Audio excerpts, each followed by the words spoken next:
Mirë se erdhe në botën ku askush nuk është i pafajshëm. Sekrete shqiptare, vendi ku rrëfimet më të thella, më të ndaluara dhe më të pathëna të shqiptarëve marrin zë. Na bëni subscribe për histori të ndryshme.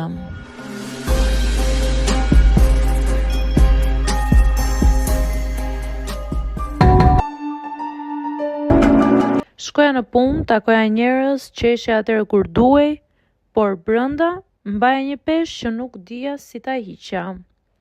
Gjithçka ndodhi në një ditë që dukej krejt e zakonshme. Një vizitë familjare si shumë të tjera.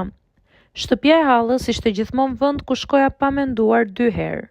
Ishte familje, ishte siguri, ose të paktën kështu besoja unë. Burri i hallës kishte qenë gjithmonë aty në jetën time. Në festa, në drekë familjare, në ditëlindje. Asnjëherë nuk isha menduar për të ndonjë gjë tjetër veç se një figurë e zakonshme familjare. Nuk ishte pasur shenja të qarta as paralajmërime. Ndoshta kjo është pjesa më e vështirë për të pranuar. Rreziku ndonjëherë nuk vjen nga të panjohurit, por nga ata që i ke ulur në të njëjtën tavolinë. Në një moment mbetëm vetëm. Nuk ishte diçka e planifikuar. Thjesht rrethanat dhe thjesht ndodhi. Brenda atij momenti kufitemi u shkelën në mënyrë të papritur. Ajo që ndodhi nuk ishte keq kuptim, nuk ishte ngatrim, ishte një veprim i qartë, koshient, i padrejtë që më la pa fjalë. Reagimi im më ka përndjekur për një kohë të gjatë. Nuk bërtita, nuk shtyva, trupi im u ngri, mendja ime u shkëput. Ka një lloj frike që nuk të bën të ikësh, por të ndalon se ekzistuari për disa sekonda. Dhe ato sekonda më duken ende të gjata sa një jetë e tërë. Kur arrita të largohem, ndihesha sikur po ecja mbi pambuk. U mbylla në një dhomë tjetër dhe u përpoqja të merrja frymë. Duart më dridheshin, zemra më rihte fort, dhe mbi të gjitha, më pushtoi një ndjenjë turpi që nuk kishte asnjë logjik. Turp për diçka që nuk e kisha zgjedhur, turp për diçka që më kishte imponuar. U ktheva në shtëpi atë ditë dhe nuk i tregova askujt. Mendova se nëse e mbaja për vete, ndoshta do të zhdukej.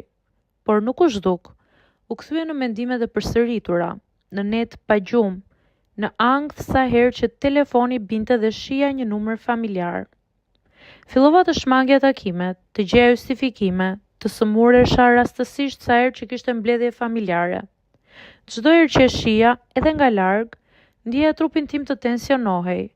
Ishte sikur trupi im e mbante mend edhe kur mendja përpiqej ta fshihte. Për muaj të tërë, fajsova veten. Pyetje pafund, pse isha aty, pse nuk reagova ndryshe, pse nuk u largova më shpejt. Jam pyetje që shumë viktima ja bëjnë vetes, edhe pse nuk kanë asnjë faj. Shoqëria na ka mësuar të dyshojmë më parë te viktimat sesa te dhunuesi, dhe pa e kuptuar, e kisha përthithur edhe unë këtë mendësi. Hapi i parë drejt dritës ishte shumë i vogël. I tregova një shoqeje, jo me detaje, jo me rrjedhshmëri. Fjalë të copëzuara, lot, heshtje. Ajo nuk më ndërpreu, nuk më vuri në dyshim, dhe për herë të parë ndjeva se bara ime po ndahej. Më vonë erdhën bisedat më të vështira. Frika se mos nuk më besonin, frika se mos familja do të coptohej, frika se do të më shihnin ndryshe, por edhe aty mësova diçka. E vërteta është e rëndë, por heshtja është akoma më e rëndë. Procesi i shërimit nuk është linear.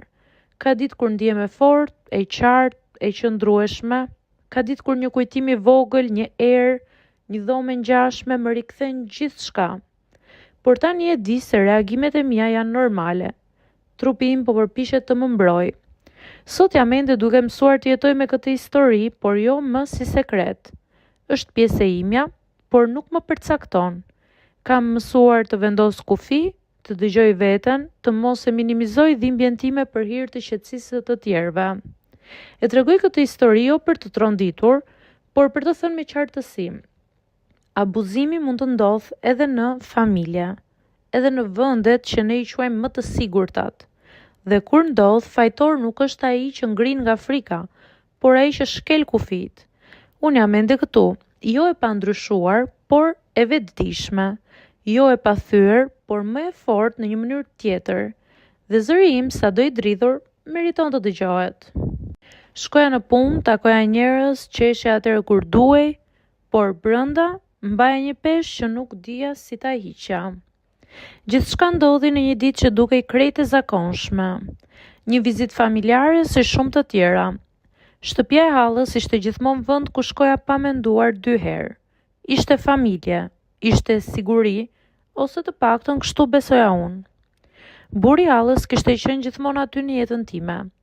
Në festa, në drekë familjare, në ditëlindje. Asnjëherë nuk isha menduar për të ndonjë gjë tjetër veç se një figurë e zakonshme familjare. Nuk ishte pasur shenja të qarta as paralajmërime. Ndoshta kjo është pjesa më e vështirë për të pranuar. Rreziku ndonjëherë nuk vjen nga të panjohurit, por nga ata që i ke ulur në të njëjtën tavolinë. Në një moment mbetëm vetëm. Nuk ishte diçka e planifikuar. Thjesht rrethanat dhe thjesht ndodhi. Brenda atij momenti kufit e mi u shkelën në mënyrë të papritur. Ajo që ndodhi nuk ishte keq kuptim, nuk ishte ngatrim, ishte një veprim i qartë, koshient, i padrejtë që më la pa fjalë. Reagimi im më ka përndjekur për një kohë të gjatë. Nuk bërtita, nuk shtyva, trupi im u ngri, mendja ime u shkëput. Ka një lloj frike që nuk të bën të ikësh, por të ndalon se ekzistuari për disa sekonda. Dhe ato sekonda më duken ende të gjata sa një jetë e tërë. Kur arrita të largohem, ndihesha sikur po ecja mbi pambuk. U mbylla në një dhomë tjetër dhe u përpoqja të merrja frym. Duart më dridheshin, zemra më rihte fort, dhe mbi të gjitha, më pushtoi një ndjenjë turpi që nuk kishte asnjë logjik. Turp për diçka që nuk e kisha zgjedhur, turp për diçka që më kishte imponuar. U ktheva në shtëpi atë ditë dhe nuk i tregova askujt. Mendova se nëse e mbaja për vete, ndoshta do të zhdukej, por nuk u zhduk. U kthye në mendimet e përsëritura, në net pa gjumë, në ankth sa herë që telefoni binte dhe shija një numër familjar. Fillova të shmangja takimet, të gjeja justifikime, të sëmuresha rastësisht sa herë që kishte mbledhje familjare. Çdo herë që e shija, edhe nga larg, ndjeja trupin tim të tensionohej. Ishte sikur trupi im e mbante mend edhe kur mendja përpiqej ta fshihte. Për muaj të tërë, fajsova veten. Pyetje pafund, pse isha aty, pse nuk reagova ndryshe, pse nuk u largova më shpejt. Janë pyetje që shumë viktima ja bëjnë vetes, edhe pse nuk kanë asnjë faj. Shoqëria na ka mësuar të dyshojmë më parë te viktimat sesa te dhunuesi, dhe pa e kuptuar, e kisha përthithur edhe unë këtë mendësi. Hapi i parë drejt dritës ishte shumë i vogël. I tregova një shoqeje, jo me detaje, jo me rrjedhshmëri. Fjalë të copëzuara, lot, heshtje. Ajo nuk më ndërpreu, nuk më vuri në dyshim, dhe për herë të parë ndjeva se bara ime po ndahej. Më vonë erdhën bisedat më të vështira.